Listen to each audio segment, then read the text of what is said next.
This is never easy, and it doesn't get easier. Next, we want to hear from the friends of a local group of supporters for Manuel.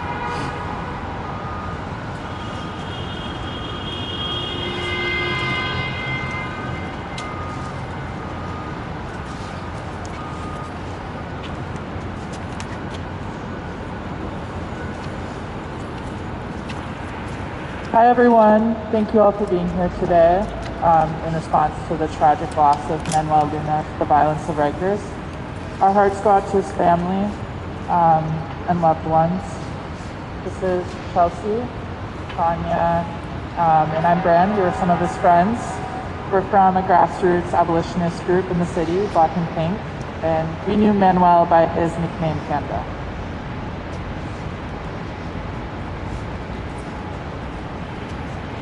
Panda was in touch with our group starting in 2017 when he reached out to us to be matched with a pen pal.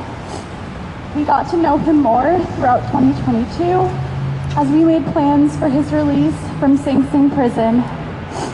That November, we welcomed him back to NYC with hugs and his favorite meal, seafood.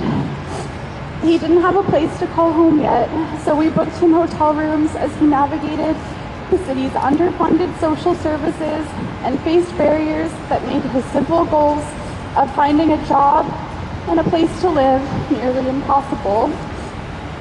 Panda was born in New York City. He grew up in Costa Rica.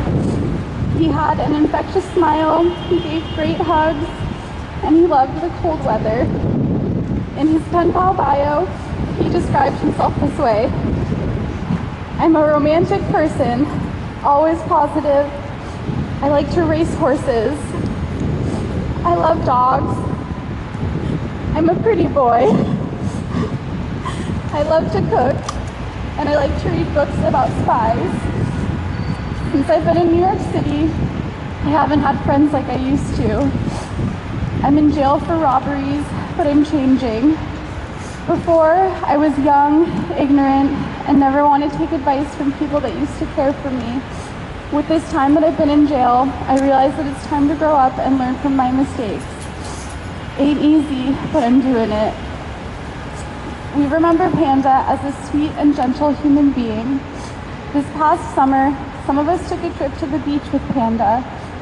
Even though it was a chilly day, Panda was one of the first to jump in the water. He told us that it was one of his happiest days in years, and he said, "This is what I call real life." Our time with Panda was cut short when Rikers neglect stole his life on January 19th. Since Mayor Adams assumed office 2 years ago, at least 30 people jailed on Rikers have died. The mayor says he'll shutter Rikers by 2027, but 4 borough-based jails will replace it. But jails are dangerous for the people locked up. Jails are dangerous for the people who work there. Jails are dangerous for us on the outside whose community members suffer in detention while root causes of harm go unaddressed. Mayor Adams and DUC Commissioner McGinley Biddy are responsible for our friends' premature death. We demand a timely and thorough investigation and transparent plan of the consequences for DOC personnel to prevent this from happening again. We demand city government policies for decarceration and for fair and humane treatment of humans in custody. We demand a city budget that invests in evidence-based, life-affirming public services instead of spending over $500,000 a year per person to incarcerate someone and staffing 1,500 more COs than people in detention. We know that jails and cops don't protect New Yorkers, they divide us.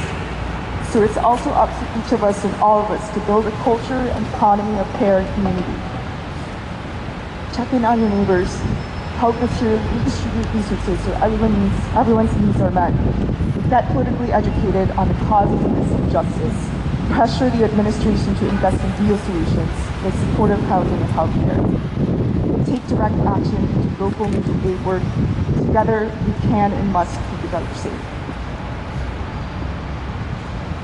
The last thing that we'll say is kind of going off words from Derica Purnell. Some of you may know her. She's an organizer, writer, author, abolitionist.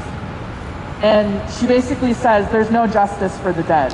Justice is a process where people create the conditions that will help us all thrive, and it involves the people most impacted by those conditions. The dead cannot participate in this process.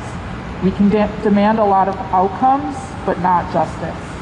There is no justice for our beloved Panda, because if there were justice, Panda would be alive. If there were justice, Panda would have had guaranteed housing and adequate social services once he got released from prison, so he could actually lead a life of transformation and growth. If there were justice, Panda would be able to go to the beach with his friends any day he wanted to. He could enjoy the cold. If there were justice, Panda would have never been imprisoned or at Rikers in the first place. Justice will be when we have everything we need to survive, when Rikers does not exist, and when prisons are obsolete. With rage and grief, love and solidarity, we remember our friend Panda. We love you, Panda. We will never stop fighting for you. Thank you. Thank you for coming to support.